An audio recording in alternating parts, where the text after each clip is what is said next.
हरे कृष्णा। शीला प्रभुपाद की जय।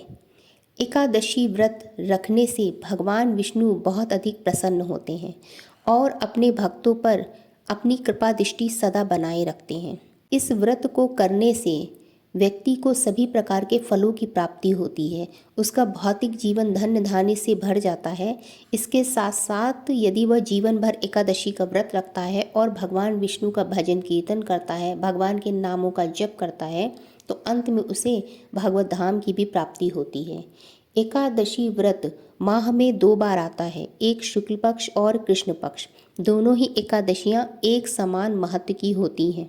भगवान श्री कृष्ण को एकादशी तिथि बहुत अधिक प्रिय है, इसलिए यह व्रत कृष्ण की प्रसन्नता के लिए रखा जाता है। इस दिन अन्न खाना वर्जित है, क्योंकि इस दिन पाप अन्न में रहता है। तो जो व्यक्ति एकादशी के दिन अन्न खाते हैं उन्हें बहुत अधिक पाप पड़ता है। इतना पाप पड़ता है कि वह अपने पूरे जीवन भर में इतना पाप कर ही नहीं सकते। और यदि वह एकादशी के दिन अन्न का त्याग करते हैं और भगवान श्री कृष्ण की प्रसन्नता के लिए उस दिन व्रत रखते हैं, तो भगवान बहुत अधिक प्रसन्न होकर उन्हें विशेष कृपा प्रदान करते हैं। इसलिए एकादशी तिथि का महत्व बहुत अधिक है। हम सभी को श्रद्धापूर्वक एकादशी व्रत का पालन करना चाहिए। पापांकुशा एकादशी व्रत करने से व्यक्ति के सभी पापों का नाश होता है और सभी प्रकार के शुभ फलों की प्राप्ति होती है। तो आइए अब हम पापांकुशा एकादशी व्रत की कथा सुनते हैं। हरे कृष्णा।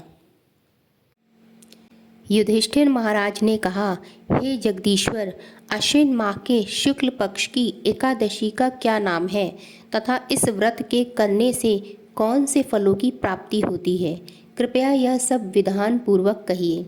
भगवान श्री कृष्ण ने कहा, हे कुंती नंदन, अश्विन माह के शुक्ल पक्ष की एकादशी का नाम पापांकुशा है। इसका व्रत करने से सभी पाप नष्ट हो जाते हैं तथा व्रत करने वाला अक्षय पुण्य का भागी होता है। इस एकादशी के दिन इच्छित फल की प्राप्ति के लिए भगवान विष्णु का पूजन करना चाहिए। जो मनुष्य कठिन तपस्याओं के द्वारा फल की प्राप्ति करते हैं, वह फल इस एकादशी के दिन क्षीर सागर में शेष नाग पर शयन करने वाले भगवान विष्णु को नमस्कार करने मात्र से मिल जाता है और मनुष्य को यम के दुख नहीं भोगने पड़ते। हे पार्थ, जो विष्णु भक्त शिवजी की निंदा करते हैं अथवा जो शिव भक्त विष्णु भगवान की निंदा करते हैं, वे नरक को जाते हैं। 1000 अश्वमेघ और 100 राजसूय यज्ञ का फल इस एकादशी के 16वें भाग के बराबर भी नहीं होता। अर्थात इस एकादशी व्रत के समान संसार में अन्य कोई व्रत नहीं है। इस एकादशी के समान विश्व में पवित्र तिथि नहीं है। जो मनुष्य एकादशी व्रत नहीं करते हैं वे सदा पापों से घिरे रहते हैं। जो मनुष्य किसी कारणवश केवल एकादशी का भी उपवास करता है तो उसे यम के दर्शन नहीं होते हैं।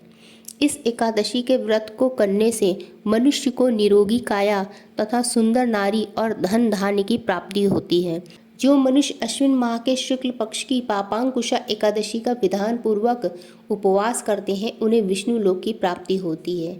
जो मनुष्य एकादशी के दिन भूमि, गौ, अन्न, जल, खड़ाऊ वस्त्र, छत्र आदि का दान करते हैं, उन्हें यम के दर्शन नहीं होते।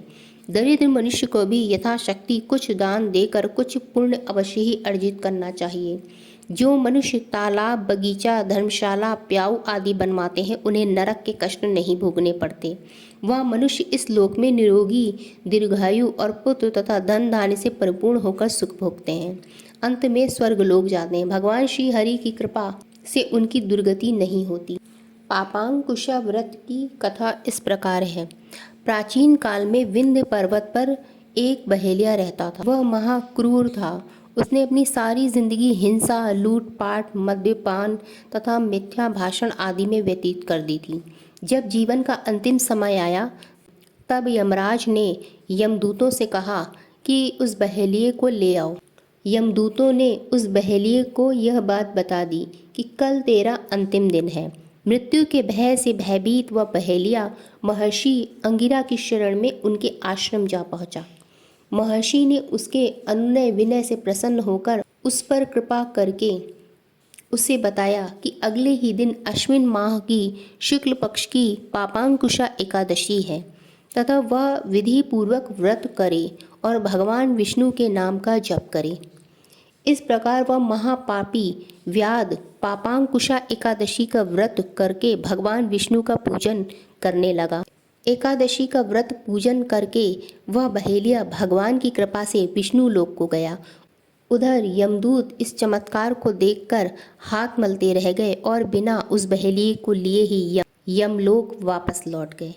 इस प्रकार बहेलिए के द्वारा पापांकुशा एकादशी का व्रत रखा गया, जिसके कारण भगवान विष्णु प्रसन्न हुए और उसे भगवत धाम की प्राप्ति हुई। पापांकुशा एकादशी व्रत व्यक्ति के सभी पापों को नष्ट कर देती है। इसलिए हम सभी को भगवान श्री कृष्ण की प्रसन्नता के लिए पापांकुशा एकादशी का व्रत रखना चाहिए। इस दिन ज़्यादा से ज़्यादा भगवान के नामों का जप करना चाहिए। ज़्यादा से ज़्यादा हरे कृष्ण महामंत्र का जप करना चाहिए।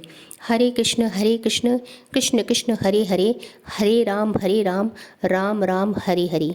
हरे कृष्णा। आपको यह कथा कैसी लगी कमेंट करके बताइए। आपको ये वीडियो अच्छा लगा हो तो आप इसे लाइक करें, शेयर करें और चैनल को सब्सक्राइब कीजिए। हरे कृष्णा। श्रील प्रभुपाद की जय।